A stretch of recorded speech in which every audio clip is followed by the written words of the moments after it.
علیکم ورحمۃ اللہ وبرکاتہ۔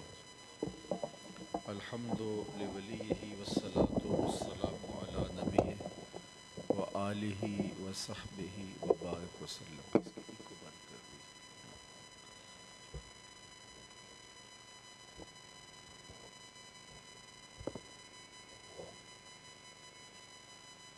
حمد و تعریف و توصیف اللہ جل مجدہ الکریم کی ذات و برکات کے لیے، جو خالق کائنات بھی ہے اور مالک شش جہات بھی۔ اللہ جل وعلا کی حمد و ثنا کے بعد رسول رحمت، شفیع معظم، نبی محتشم، اللہ کے پیارے، امت کے سہارے، رب کے محبوب، دانائے غیوب، مالک رقاب امم، فخر عرب و عجم، والی کون و مکان، سیاہ لا مکان، سید انس و جاں، سرور لالا رخاں، نیر تاباں، سر نشین مہوشاں، ماہ خوباں، شہنشاہ حسینہ، تتمہ دوراں، سر خیل زہرہ جمالاں، جلوہ صبح ازل، نور ذات لم یزل، باعث تکوین عالم، فخر آدم و بنی آدم، نیر بطحا، رازدار ما اوہا، شاہد ما طغا، صاحب علم نشرہ، معصوم آمنہ احمد مجتبیٰ، حضرت محمد مصطفیٰ صلی اللہ علیہ وآلہ وسلم کے حضور ناز میں اپنی عقیدتوں، ارادتوں اور محبتوں کا خراج پیش کرنے کے بعد، واجب الاحترام، ذوی الاحتشام، عالی مرتبت سامعین و حاضرین، السلام علیکم ورحمۃ اللہ وبرکاتہ۔ آج کی منعقدہ تقریب میں عزتوں کی مسند پہ جلوہ فراز، عالی مرتبت سادات کرام، پیران عظام، ذی وقار علماء کرام، حضرات سامعین، حاضرین، جیسا کہ آپ سب کو معلوم ہے کہ آج کی اس منعقدہ تقریب، اس اجتماع اور اجلاس میں ہم بارگاہ صدیق اکبر رضی اللہ تعالی عنہ میں اپنی عقیدتوں، ارادتوں اور محبتوں کا خراج پیش کرنے کے لیے جمع ہوئے۔ وہ ابو بکر رضی اللہ تعالی عنہ جنہیں حضور کی قربت، سنگت اور معیت کا وہ نور نصیب ہوا جو انہی کو ہی حاصل ہے اور انہی کا ہی مقسوم ہے۔ کہتے ہیں کہ حضور کا سایہ نہیں تھا، لیکن ابو بکر رضی اللہ تعالیٰ عنہ سایہ بن کے حضور کے ساتھ رہے۔ اللہ تعالیٰ جل شانہ نے حضور علیہ السلام کے لیے ان کے دل میں جو بے پناہ محبت، جذبہ اطاعت و انقیاد اور بلا مشروط اطاعت، اور آقا کریم کے لیے ان کے دل میں جو جذبہ ایثار رکھا تھا، وہ ان کی انوکھی اور البلی شان ہے۔ فرمایا کہ میں نے جس کے سامنے بھی دین پیش کیا، اس نے کچھ تردد کیا، کچھ معجزہ طلب کیا، کسی نے سوچنے کا وقت مانگا، لیکن ایک ابو بکر ایسے تھے کہ جب میں نے ان کے سامنے دین پیش کیا تو یہ قبول کرنے کے لیے تیار تھے۔ نہ کوئی معجزہ طلب کیا، نہ کوئی دلیل مانگی، اور نہ ہی طبیعت میں کوئی تردد دیکھا گیا، نہ ہی سوچنے کی مہلت اور وقت مانگا۔ بس جو ہی حضور نے دین پیش کیا، حضرت ابو بکر قبول کرنے کے لیے تیار کھڑے تھے۔ اور یہ چیز سیدنا صدیق اکبر رضی اللہ تعالیٰ عنہ کی زندگی کے آخری مرحلے تک ان کا اعزاز رہا۔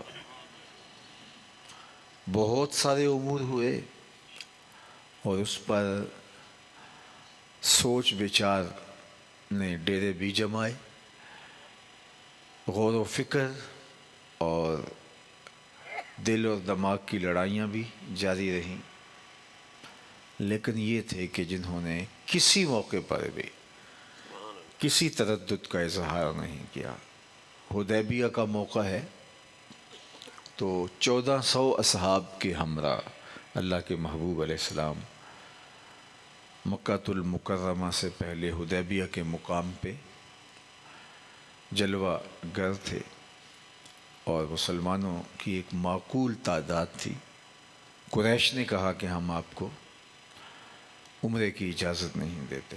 حضرت عثمان غنی رضی اللہ تعالیٰ عنہ کو بھیجا اور کہا کہ ہم لڑائی کے لیے نہیں آئے، لیکن انہوں نے کہا کہ عثمان تم اللہ کا گھر سامنے ہے، آ گئے ہو تو طواف کر لو، حجر اسود چوم لو، لیکن ہم انہیں نہیں آنے دیں گے۔ حضرت عثمان غنی نے جو جواب دیا کتنا ایمان افروز ہے، کہا اللہ کا گھر سامنے ہے، حجر اسود موجود ہے، لیکن کبھی بوسہ نہیں لوں گا اور میں طواف نہیں کروں گا اگر میرے حضور نہیں کریں گے۔ دین ان کے تتبع میں ہے، ان کی اتباع میں ہے۔ وہ دین ہی نہیں ہے جو پیغمبر رحمت صلی اللہ علیہ وسلم سے بڑھ کے کوئی عمل کیا جائے اور بندے کہیں کہ یہ عمل ہے۔ اللہ اکبر۔ خیر، حضرت عثمان غنی کی شہادت کی خبر پھیل گئی، پھر جو ہے وہ بیعت رضواں ہوئی، اور پھر معاہدہ طے پایا۔ اس معاہدے کے اندر جو شرائط رکھی گئی تھیں حدیبیہ کے مقام پہ، تو یہ تھی کہ اس مرتبہ ہم آپ کو نہیں آنے دیں گے، دوبارہ آپ آئیں گے تو ہم آپ کو یہ سہولت فراہم کریں گے، مزاحم نہیں ہوں گے۔ اور ان چیزوں میں سے جو چیزیں تھیں، ایک یہ تھی کہ اگر کوئی شخص مکۃ المکرمہ سے اسلام قبول کر کے آپ کے پاس مدینۃ المنورہ پہنچے تو آپ اس کو پناہ دینے کے مجاز نہیں ہوں گے، اور اگر کوئی آپ سے برگشتہ ہو کہ یہاں آ جائے تو ہم اس کو پناہ دینے کے مجاز ہوں گے۔ یعنی آپ کے شخص کو ہم رکھنا چاہیں تو رکھ سکتے ہیں، لیکن ہمارے شخص کو آپ پناہ نہیں دے پائیں گے۔ اور اللہ کے محبوب علیہ السلام نے فرمایا ٹھیک ہے، مجھے قبول ہے۔ اور جب یہ دفعات لکھی جا چکی تو حضرت سیدنا عمر رضی اللہ تعالی عنہ نے کہا کہ جب ہم ایک معقول تعداد ہیں اور لڑنے کے لیے تیار ہیں تو پھر ہم ایسی شرائط پہ صلح کیوں کریں؟ شرائط برابر کی ہونی چاہیے۔ اگر ان کا کوئی شخص ہمارے پاس آ جائے وہاں سے چھوڑ کے تو ہم بھی مجاز ہوں کہ اپنے اس بھائی کو جو اسلام قبول کر کے وہاں پہنچتا ہے اس کو پناہ دیں، اور اگر ادھر سے کوئی ادھر آتا ہے تو یہ بھی پناہ دے رہے ہیں تو پھر ہم بھی نہ دیں اور یہ بھی نہ دیں۔ تو انہیں بہت تردد ہوا اور وہ مختلف لوگوں سے بات کرنے لگے۔ حضرت سیدنا ابو بکر صدیق کے پاس جب پہنچے اور کہا کہ یہ کیا ہے، تو حضرت ابو بکر رضی اللہ تعالی عنہ نے جو جواب دیا وہ سنیے۔ انہوں نے کہا کیا اللہ کے رسول صلی اللہ علیہ وآلہ وسلم اس شرط کو قبول کرنے پہ آمادہ ہیں؟ کہا ہاں وہ تو آمادہ ہے۔ قالا ہوا رسول اللہ صلی اللہ علیہ وسلم، کہا وہ اللہ کے رسول ہیں، جب وہ آمادہ ہیں تو ہمیں تردد بھی کیوں ہو؟ اللہ اکبر۔ یعنی یہ آخری سانس تک آپ کی زندگی میں آپ دیکھ سکتے ہیں۔ کہا جب وہ آمادہ ہیں، حضور نے کہہ دیا، بس ختم ہوئے گی بات، اب ہمیں کوئی اس کے بارے میں سوچنے کی بھی کیا ضرورت ہے۔ اور پھر تاریخ پڑھیے گا، اس شرط نے اسلام کو بہت زیادہ فائدہ دیا، چونکہ جو شخص اسلام قبول کرتا اور مکے سے چھوڑ کر مدینۃ المنورہ جاتا، اس معاہدے کی وجہ سے وہ اس کو نہ رکھتے۔ اب دوبارہ وہ مکے سے آنے سے تو رہا، اب وہ کسی اور سمت نکل جاتا اور جدھر جاتا اسلام کا نور پھیلنے لگتا۔ تو یہ بلا تامل، بلا تردد اور بغیر کسی لمحے کے انتظار کے حضرت سیدنا صدیق اکبر رضی اللہ تعالی عنہ حضور علیہ السلام کے ہر فیصلے پر جو ہے وہ اپنے سر تسلیم کو خم کیا کرتے تھے۔ آپ دیکھ لیجئے اس کے علاوہ جتنے بھی مواقع ہیں، حتیٰ کہ حضور کا وصال ہو جاتا ہے، وصال با کمال کے بعد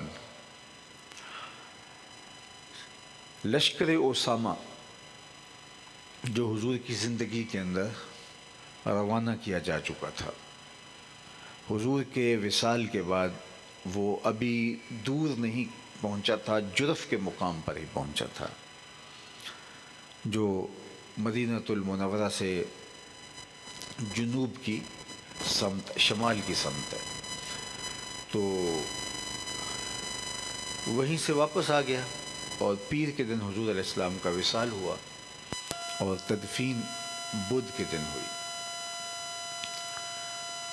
تو اس کے بعد سیدنا صدیق اکبر رضی اللہ تعالیٰ عنہ تخت خلافت پہ جلوہ گر ہوئے۔ اور اگر میں اس عنوان سے بات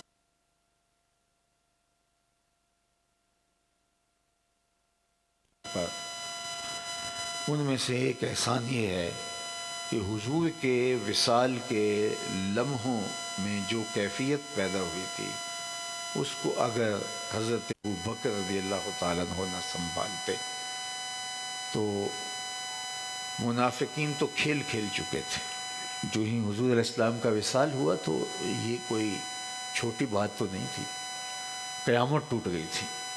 حضرت انس بن مالک رضی اللہ تعالیٰ عنہ فرماتے ہیں، میں 7 یا 8 سال کا تھا جب حضور ہجرت کر کے مدینہ تشریف لائے، اور میں نے اس دن سے روشن دن نہیں دیکھا، اور 17 یا 18 سال کا تھا جب حضور کا وصال ہوا، اور میں نے اس دن سے تاریک دن نہیں دیکھا۔ کیا کیفیت تھی یار! کسی کا استاد چلا جائے، والد چلا جائے، مرشد و مربی چلا جائے تو سینے میں دل ٹھہرتا نہیں، تو امام الانبیاء جب پردہ فرما لیا تو اس عشق کرنے والے اصحاب کی کیفیت کا عالم کیا ہوگا۔ حضرت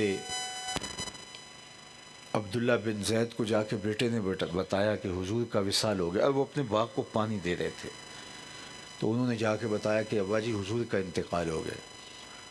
تو انہوں نے ایسے ہاتھ اٹھا لی، اللہم اذہب بصری حتی لا ارا بعد حبیبی محمد احدا، اللہ میری آنکھوں کی بینائی اچک لے، اب حضور چلے گئے ہیں تو میں نے یہ دیے کیا کرنے ہیں روشن رکھ کے، یہ آنکھیں تھی ہی اس لیے کہ حضور کو دیکھتی تھی، اب آپ تشریف لے گئے ہیں تو یہ چراغ بجھا دے، مجھے نابینا کر دے۔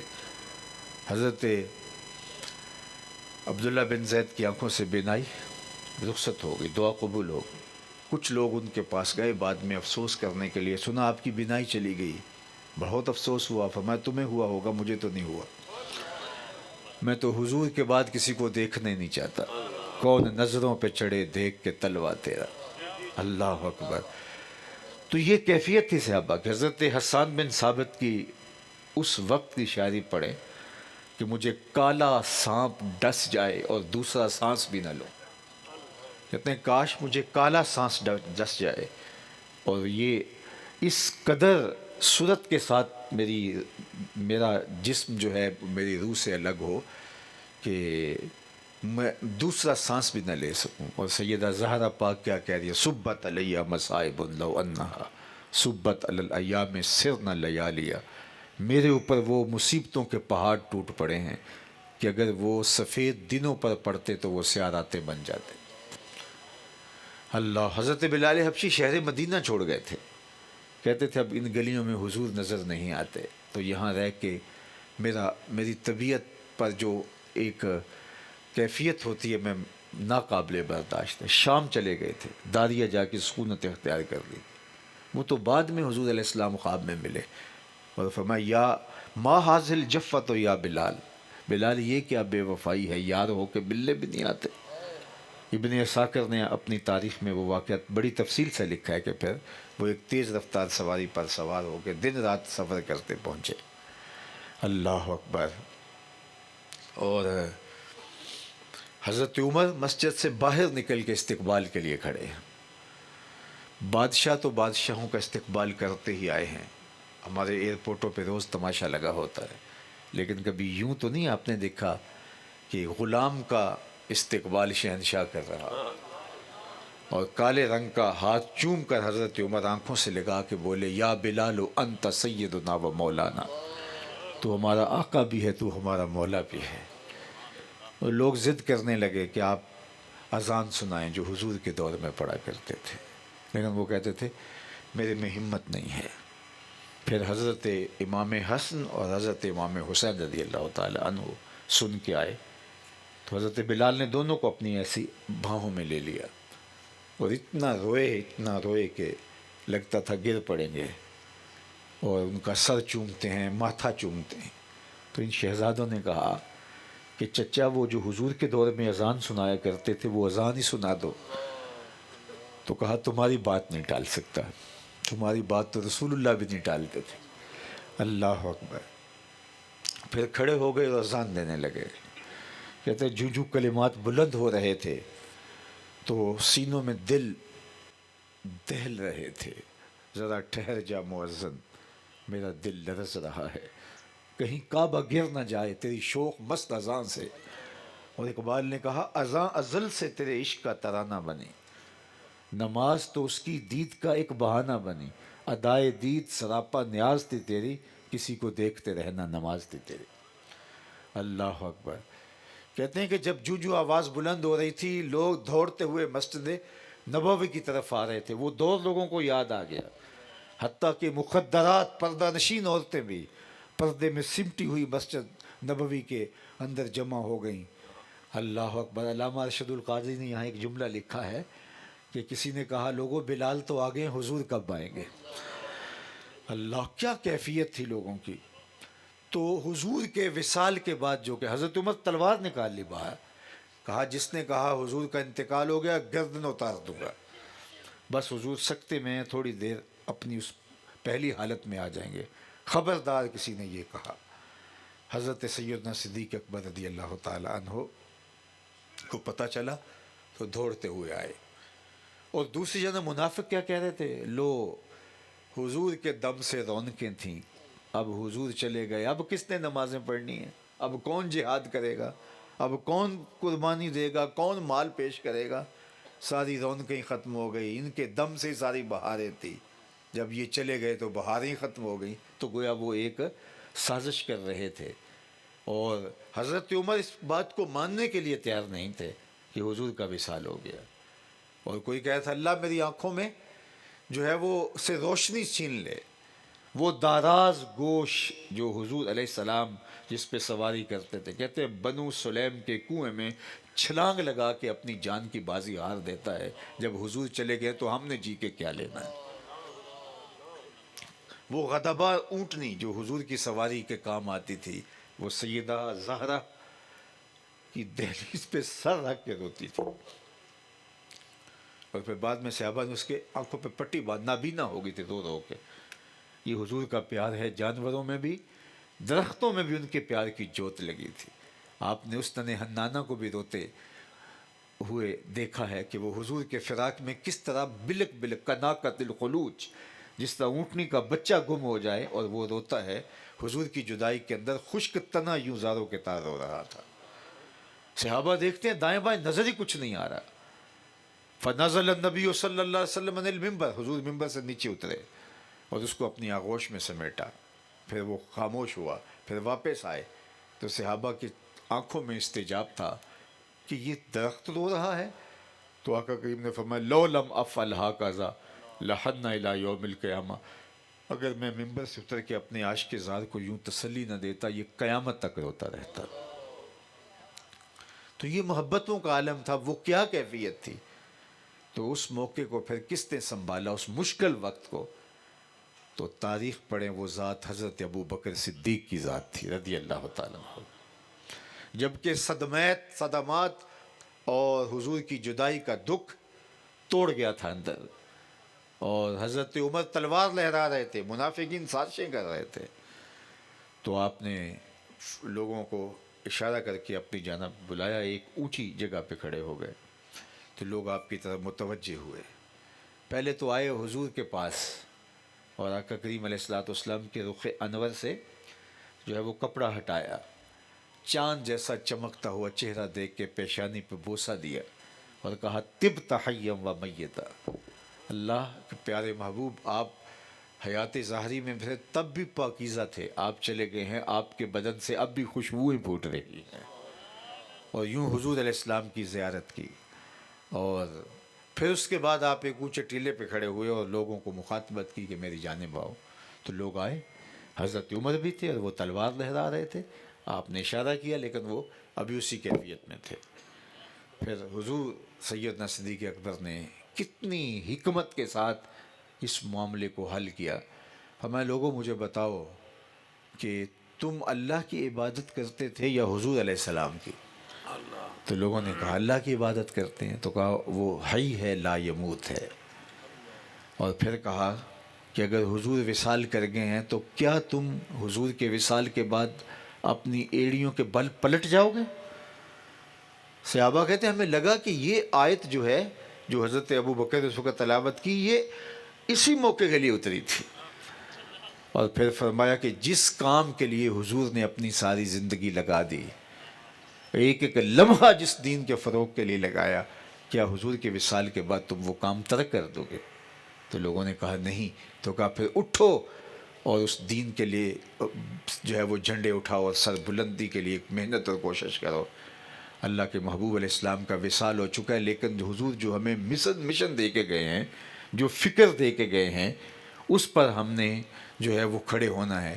یہ وہ مرحلہ تھا، اگر اس نازک موقع پر حضرت ابو بکر رضی اللہ تعالیٰ عنہ بھی آ کے نہ سنبھالتے تو جو صدمات سے چور کیفیت تھی صحابہ کی، اہل بیت کی، تو مجھے بتاؤ کہ امت تو اس کا احسان نہیں دے سکتی۔ تو اب حضرت ابو بکر رضی اللہ تعالیٰ عنہ تخت خلافت میں بیٹھے، یہ سب سے پہلا مرحلہ، یہ جرف سے لوگ واپس آئے جو حضور نے حضرت اسامہ بن زید کو روانہ کر دیا تھا، تو یہ واپس آ گئے اور بدھ تک رکے، اور اس کے بعد آپ تخت خلافت پہ بیٹھے تو سب سے پہلا حکم نامہ جاری کیا کہ اب یہ جو جرف سے واپس قافلہ آیا ہے جس کو حضور روانہ کر چکے تھے، یہ دوبارہ اسی شان و شوکت کے ساتھ جائے گا۔ تو اب بڑے بڑے جنگجو لوگ اس میں شامل، تو صحابہ نے کہا کہ چونکہ حضور کا ابھی ابھی وصال ہوا ہے اور اطراف کی جو طاقتیں ہیں وہ سر اٹھا سکتی ہیں، اور جتنے بھی بہادر جنگجو اور تجربہ کار تیر انداز اور ماہرین حرب اس قافلے میں شامل ہیں، اس کارواں میں شامل ہیں، تو اگر بعد میں مدینہ المنورہ پر حملہ ہو گیا تو ہم نے تو جتنے بھی بہادر ہیں اور لڑاکا لوگ ہیں وہ تو اس قافلے کے اندر روانہ کر دیے ہیں۔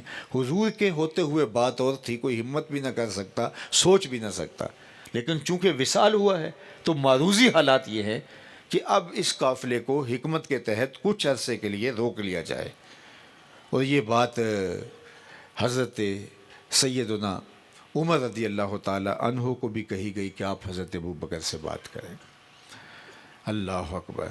تو حضرت سیدنا صدیق اکبر رضی اللہ تعالیٰ عنہ سے بات کی تو آپ نے فرمایا کہ یہ نہیں ہو سکتا، اگر مجھے یہ یقین بھی ہو کہ جنگلوں سے جانور آ کر ہمارے بدن کی بوٹیاں نوچ لیں گے، میں پھر بھی اس قافلے کو بھیجوں گا، کیونکہ اس کو رسول اللہ بھیج چکے ہیں، حضور نے روانہ کیا صلی اللہ علیہ وآلہ وسلم، اس لیے میں کوئی دوسری رائے نہیں رکھتا۔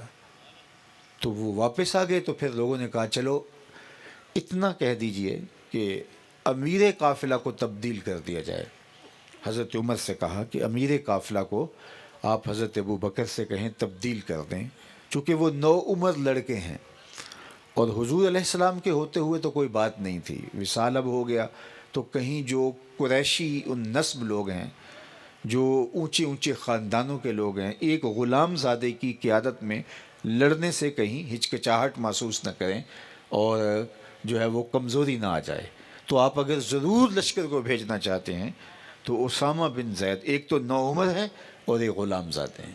آپ کو پتہ ہے کہ حضرت اسامہ حضرت زید بن حارثہ کے بیٹے تھے، اور زید بن حارثہ غلام تھے جن کو حضور نے پھر آزاد کر دیا تھا، اور حضرت زید کے فرزند حضرت اسامہ رضی اللہ تعالیٰ عنہ۔ بلکہ میں ان کی تاریخ بیان کروں تو اللہ کے محبوب علیہ الصلوۃ والسلام نے کی والدہ نے جب ابوا میں انتقال فرمایا تھا، حضور کی عمر 6 سال تھی، تو حضرت برکہ جنہیں ام ایمن کے نام سے دنیا یاد کرتی ہے، تو ان کے سپرد کیا تھا حضور علیہ السلام کو امانت کو حضرت آمنہ نے کہ میری یہ امانت جا کے امیر قریش عبد المطلب کے سپرد کر دینا۔ اور پھر حضور کے سر پہ ہاتھ رکھا تھا اور کہا تھا بیٹا ہر نئی چیز نے پرانا ہو جانا ہے، ہر باقی نے فنا ہو جانا ہے، میں بھی جا رہی ہوں، وذکر باق و ولدت طہرا، لیکن میرا ذکر نہیں مٹے گا، اس لیے کہ تیرے جیسا پاکیزہ بیٹا چھوڑ کے جا رہی ہوں۔ جن ماؤں کے بیٹے اتنے اچھے ہیں ان کا ذکر نہیں مٹائے گا۔ یہ آخری کلمے تھے حضرت آمنہ سلام اللہ علیہ کہ پھر وصال ہو گیا، وہیں تدفین کر دی گئی۔ ابوا میں آج بھی آپ کی قبر انور نور بانٹ رہی ہے، روشنیاں بکھیر رہی۔ اللہ اکبر۔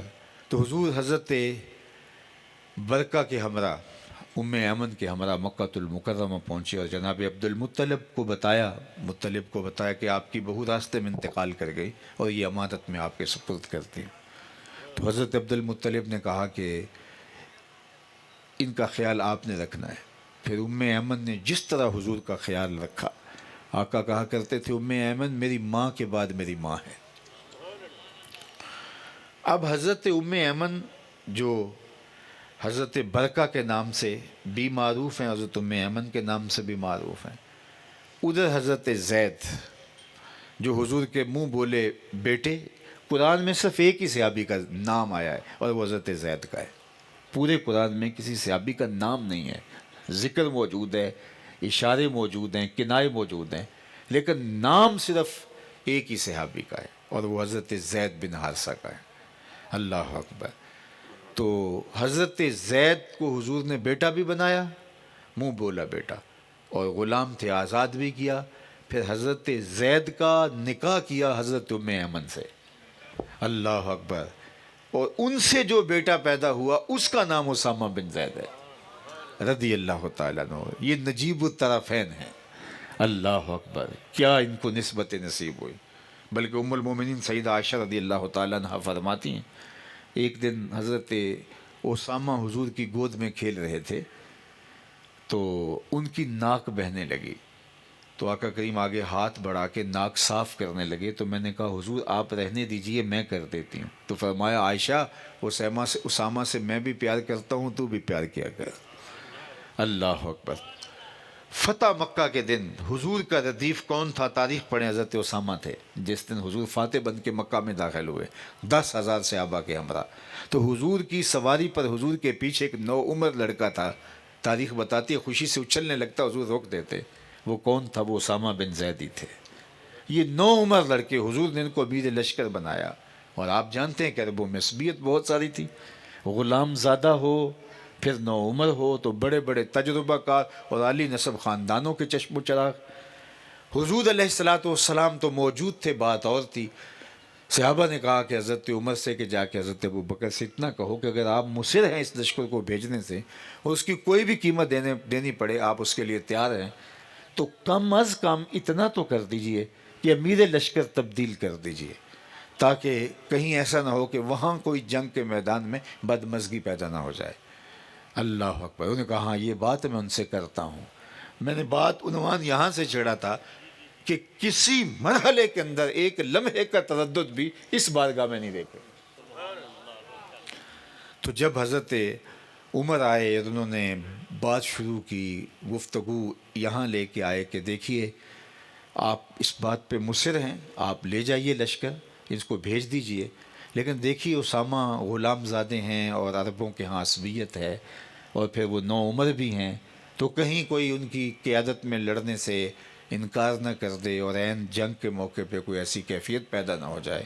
تو ٹھیک ہے آپ ضرور بھیجیے لشکر کو، لیکن اسامہ کی جگہ کسی اور کو امیر لشکر مقرر کر دیجیے۔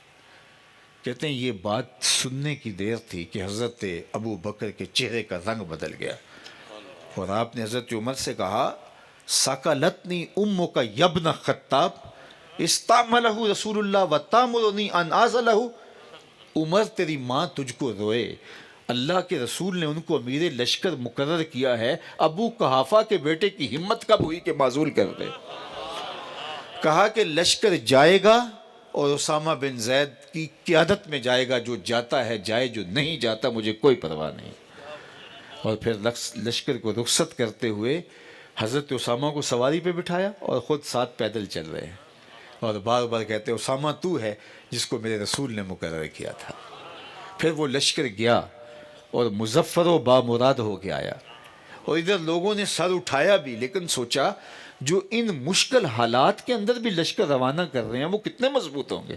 ایسا نفسیاتی دباؤ پڑا کہ کوئی مدینے کی طرف میلی نظر سے دیکھنے کی ہمت بھی نہ کر سکا۔ تو یہ بصیرت تھی حضرت سیدنا صدیق اکبر کی، اور حضور علیہ الصلوۃ والسلام کے ساتھ محبت کا وہ ربط تھا۔ اسی لیے فرمایا کہ ابو بکر کثرت صوم و صلات کی وجہ سے تمہارے میں ممتاز نہیں ہے، تمہارے اندر جو افضل ہے، اشرف ہے، اعلیٰ ہے، تو وہ صوم و صلات کی وجہ سے نہیں کہ اس کے سجدے زیادہ ہیں، اس کی نمازیں زیادہ ہیں، اس کا رکوع زیادہ ہیں، اس کے قیام زیادہ ہیں، اس کے دیگر امور خیر زیادہ، اگرچہ اللہ نے ان کو بہت توفیقات دی، لیکن فرمایا کہ اس کے فضل و شرف کا سبب اس کے دل کے اندر کوئی رکھی کوئی شے ہے، اس کے دل کے اندر ہے، جس کسی چیز نے بسیرا کیا ہوا وہ ہے جو اس کو باقیوں سے ممتاز کرتی ہے اور ان کو امتیاز فراہم کرتی ہے۔ اور وہ حضور علیہ السلام کے معاملے کے اندر ایک لمحے کا تردد بھی ان کے ہاں کبھی نہیں ہوا۔ یہ ہیں حضرت ابو بکر رضی اللہ تعالیٰ عنہ۔ انسان کسی سے محبت کرتا ہے تو چار چیزیں انسان کو بہت عزیز ہوتی ہیں: اپنا مال، اپنی اولاد، اپنا جان اور اپنا وطن۔ انسان ان کی قربانی اتنی آسانی سے نہیں دے سکتا، لیکن حضرت سیدنا صدیق اکبر رضی اللہ تعالیٰ عنہ کو جس مرحلے میں بھی دیکھ لو آپ کو اونچے مقام پہ آپ دکھائی دیں گے۔ وطن کی قربانی کی نوبت آئی تو ہجرت کی رات میں حضور کے ساتھ کون تھا؟ اللہ اکبر! بلکہ حضور علیہ السلام نے ابو بکر رضی اللہ تعالیٰ عنہ سے کہا ہوا تھا کہ تم تیار رہنا، کسی وقت بھی حکم ہجرت آ سکتا ہے۔ اور جس رات ہجرت کا حکم آیا اور حضور جا کے حضرت ابو بکر رضی اللہ تعالیٰ عنہ کے دروازے پہ دستک دینے لگے تو دروازہ کھل گیا اور کہا حضور میں حاضر ہوں۔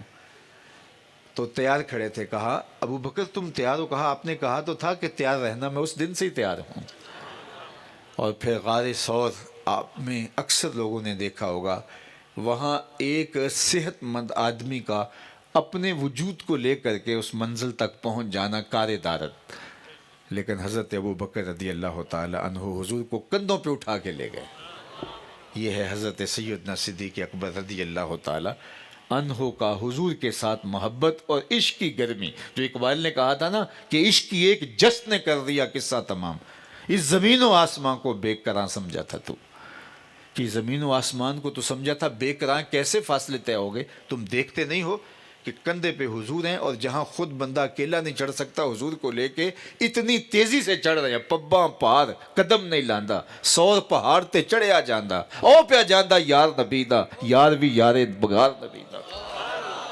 کس تیزی اور کس سرعت کے ساتھ وہاں پہنچے، اور پھر غار کے دھانے پہ حضور کو بٹھا کر عرض کی حضور ذرا میں دیکھ لوں کہ اندر کوئی ایسی ضرر والی چیز نہ ہو، چونکہ غاروں، بند غاروں کے اندر موذی جانور بھی ہوتے ہیں، اور اس کے علاوہ بھی گرد و غبار سے اٹی ہوئی غاریں، صدیوں سے پڑی ہوئی غاریں ہوتی ہیں۔ تو کہا آپ ذرا باہر جلوہ فرما ہو، میں ذرا اندر دیکھوں۔ اندر گئے، غار کو صاف کیا، لیکن دیکھا کہ کچھ سوراخ ہیں، اندازہ ہوا کوئی موذی جانور ہوں گے، تو اپنا امامہ پھاڑ کے ان کے اندر اڑس دیا۔ ایک روایت کے اندر ایک سوراخ بچ گیا اور ایک روایت کے اندر 2 سوراخ بچ گئے۔ تو ایک بچہ تو اس کے آگے اپنی ایڑی رکھ لی، تو دونوں بچے تو دونوں کے آگے ایڑی رکھ کے کہا جان عالم اندر تشریف لے آئیے۔ اللہ اکبر! غار ثور کو آپ لوگوں نے دیکھا ہوگا، ایسے اوپر سے نیچے کی طرف آتی ہے، تو ایسے جو ہے وہ بیٹھ گئے اور ایڑیاں وہاں ہیں، اور پھر حضور علیہ السلام نے سر رکھا حضرت صدیق اکبر کی گود میں اور استراحت فرمانے لگے۔ کسی نے کہا کہ حضور نے حضرت صدیق اکبر کی گود میں سر رکھا تھا، ایسے لگ رہا تھا جیسے رحل میں قرآن رکھا ہو۔ کیا رنگ تھا! اور پھر حضور استراحت فرمانے لگے، حضرت صدیق اکبر جاگ رہے ہیں۔ حضرت صدیق اکبر کا یہ اعزاز ہے، حضور کو دیکھا ہے، جی بھر کے دیکھا ہے اور تنہا دیکھا ہے۔ کوئی اور شریک نہیں تھا وہاں دیکھنے میں۔ اللہ اکبر۔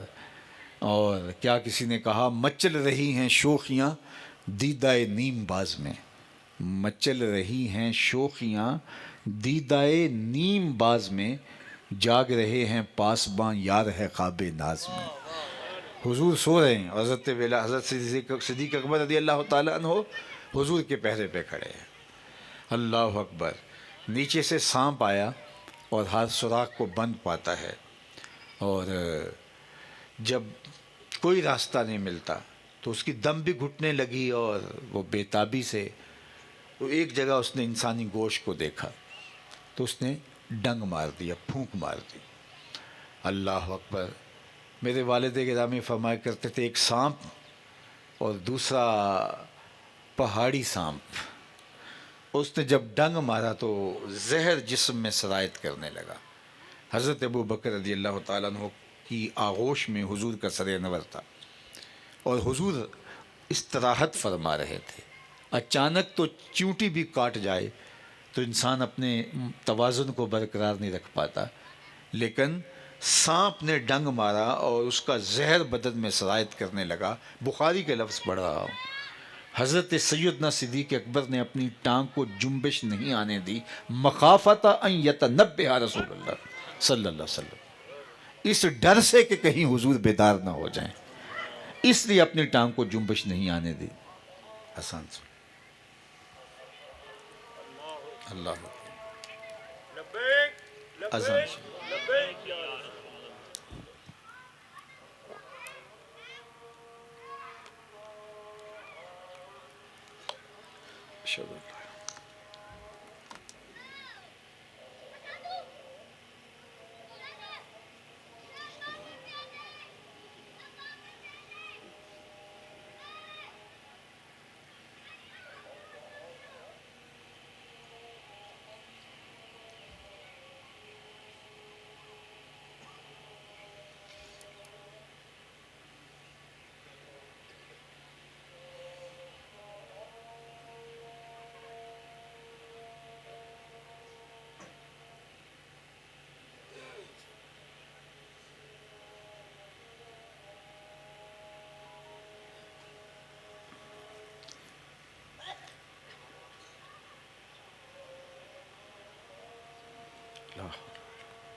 تو ذرا اس تصور کو چشم تصور میں لائیے، اس منظر کو کہ حضور ان کی آغوش میں سر نور رکھے ہوئے استراحت فرما رہے ہیں، اور نیچے سے سانپ آپ کی ایڑی میں ڈنگ مار رہا ہے، اس کا زہر بدن میں سرایت کر رہا ہے، اور آپ اپنی ٹانگ کو جنبش نہیں آنے دیتے، مخافت ان یتنبہ رسول اللہ صلی اللہ علیہ وسلم، اس ڈر سے کہ کہیں ٹانگ ہلی تو حضور کہیں بیدار نہ ہو جائیں، نیند میں خلل پیدا نہ ہو جائے۔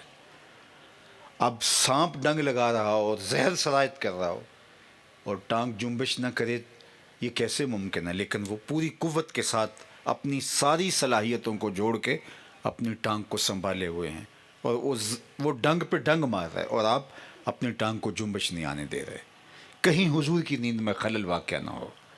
ساری توجہ مرکوز ہو کے اس پہ لگ گئی کہ ٹانگ کو جنبش نہ آئے، اور دھیان نہ رہا، آنکھوں سے آنسو ڈھل پڑے اور وہ حضور کے رخسار پہ گرے۔ اللہ اکبر۔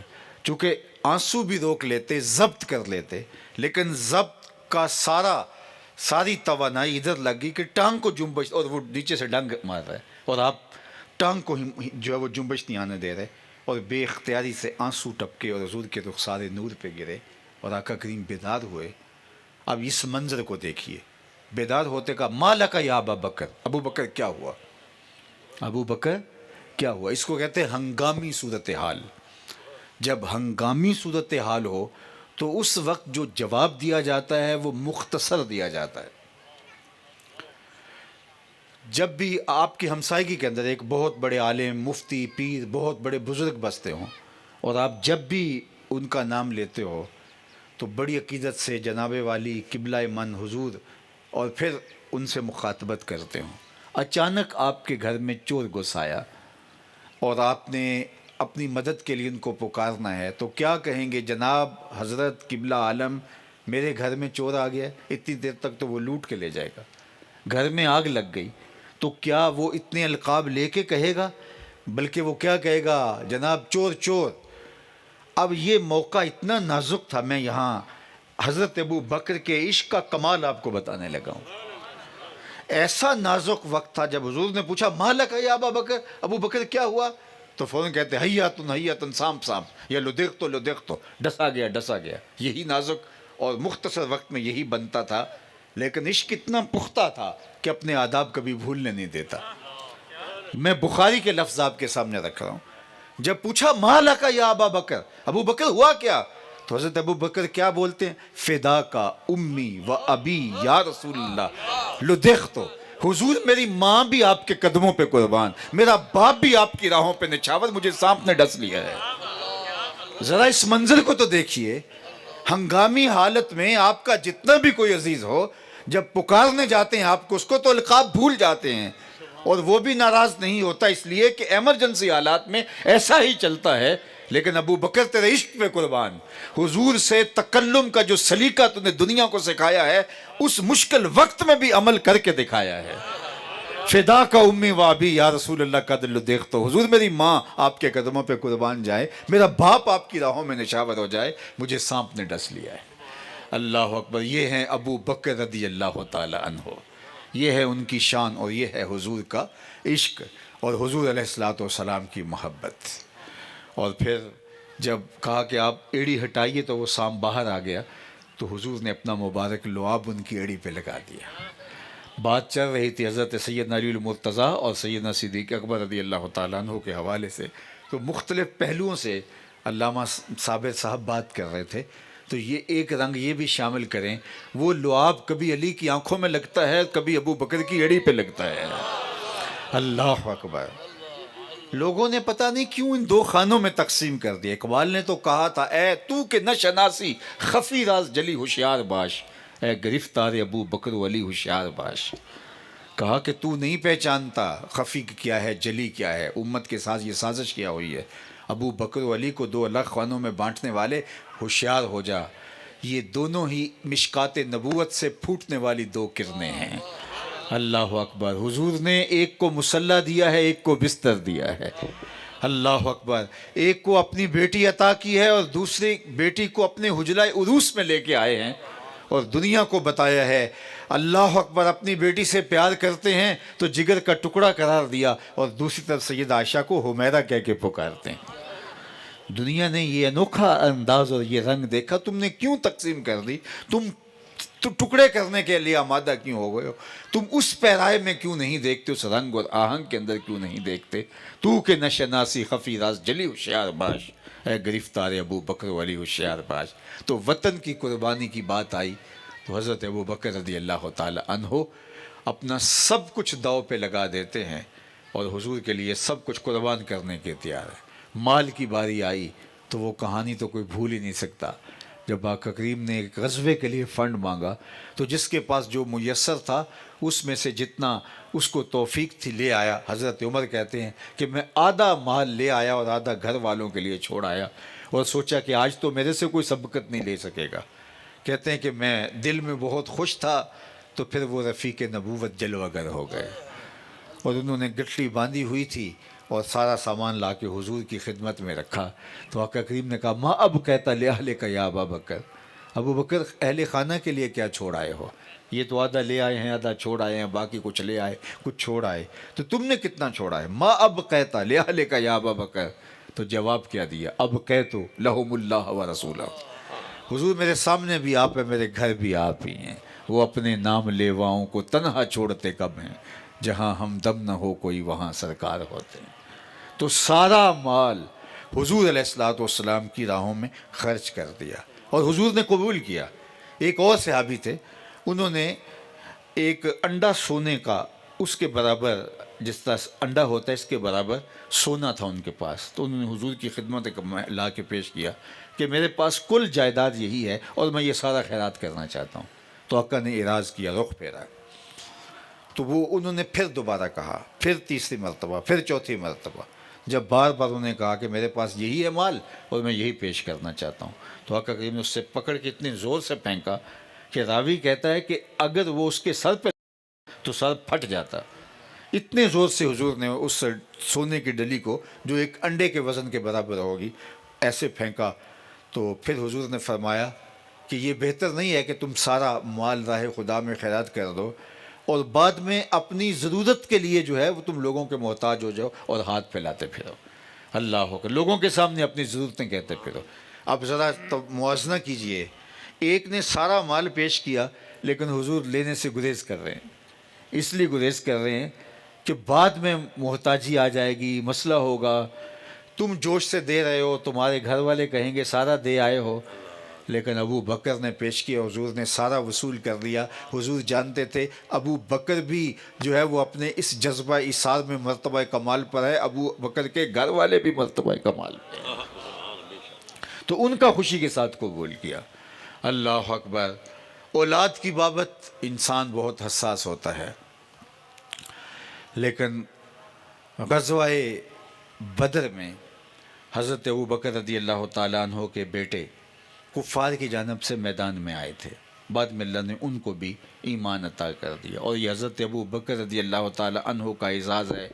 آپ کی 4 پشتیں صحابی ہیں، آپ کے والد صحابی، آپ خود صحابی، آپ کی اولاد صحابی، آپ کی اولاد کی اولاد صحابی۔ 4 پشتوں کو شرف صحابیت کا نور اگر کسی شخص کو ملا ہے تو وہ اس کائنات میں حضرت ابو بکر کی تنہا ذات ہیں رضی اللہ تعالیٰ عنہ۔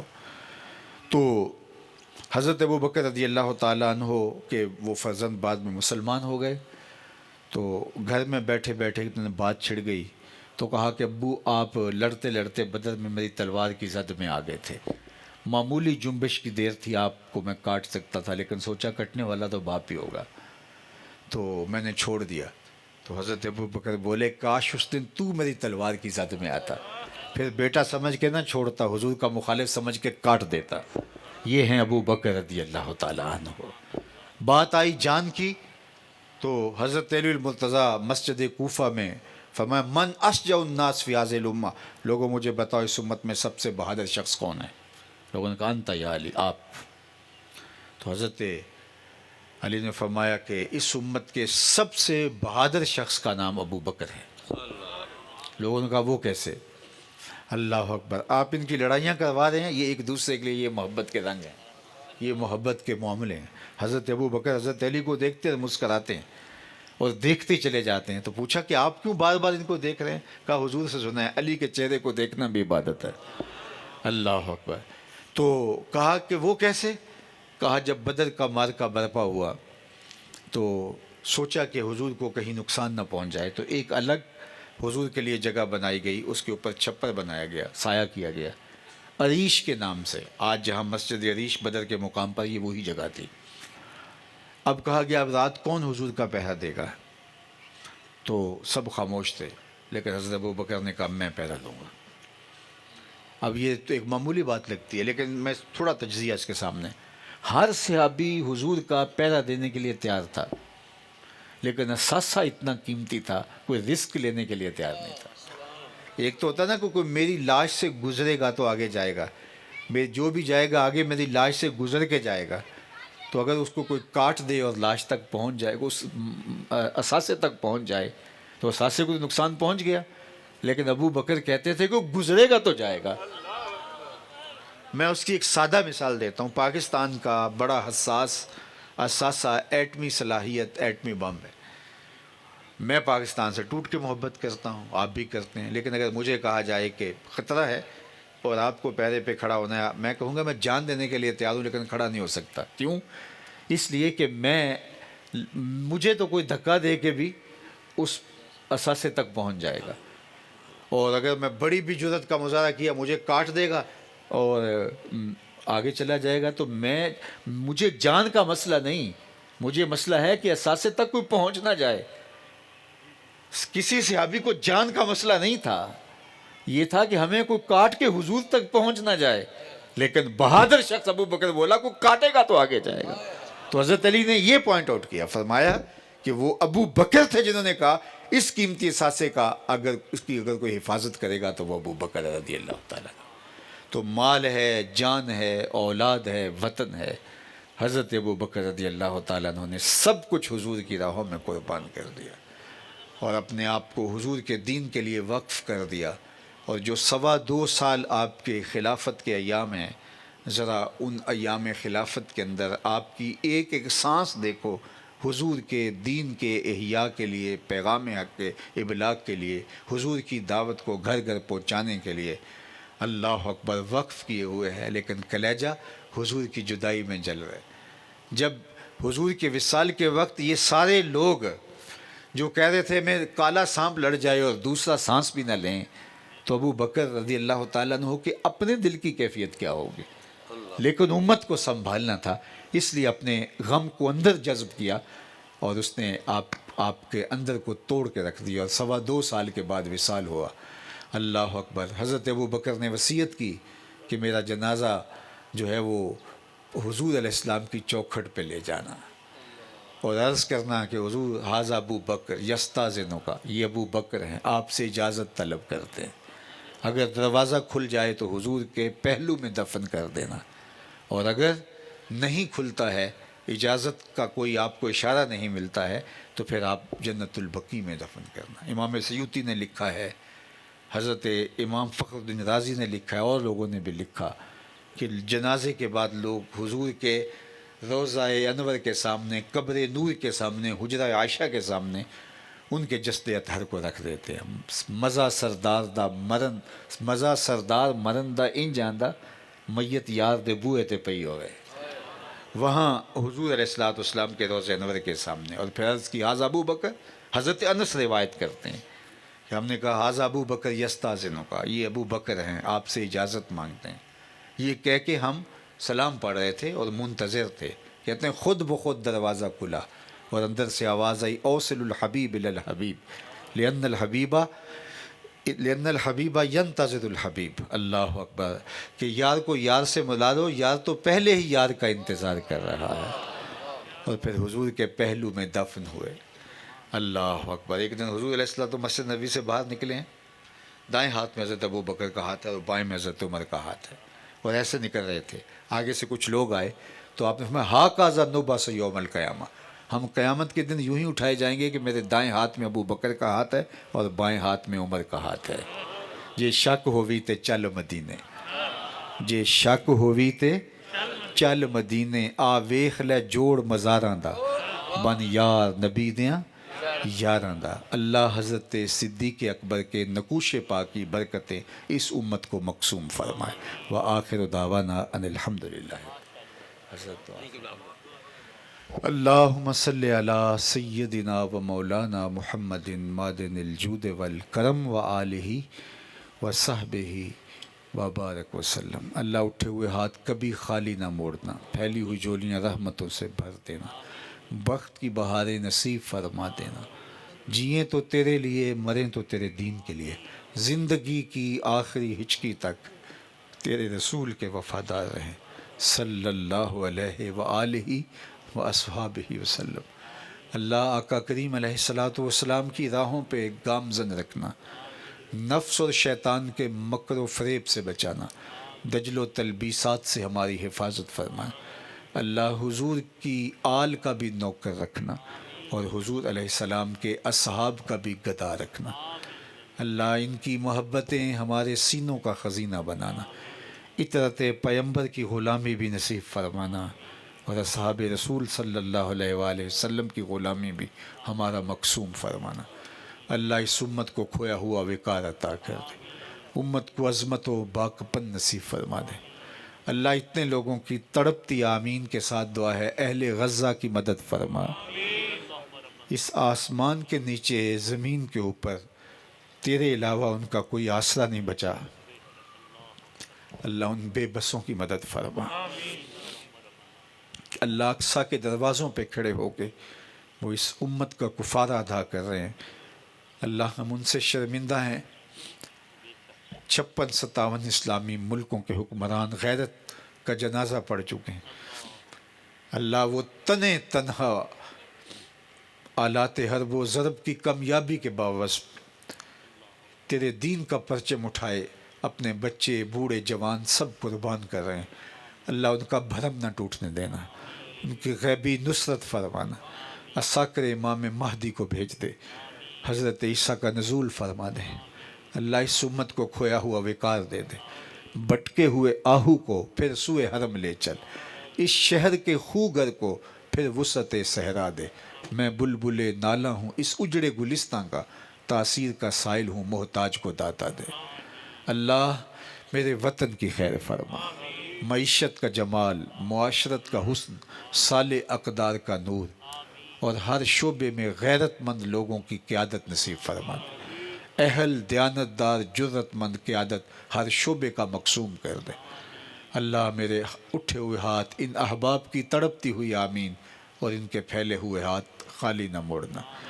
اس اجتماع کی برکتیں اللہ ہمارے گھروں میں واپس پہنچنے سے پہلے پہلے ہمارے گھروں تک پہنچا دے۔ تجھے واسطہ صدیق اکبر کی صداقت کا پیش کرتے ہیں، اللہ قبول فرما لے۔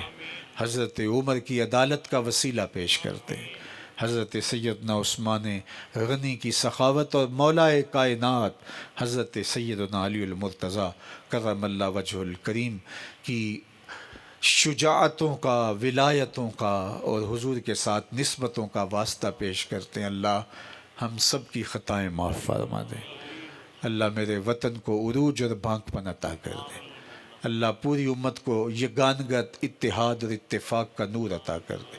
وصلی اللہ تعالی علی النبی الامین وآلہ وصحبہ اجمعین۔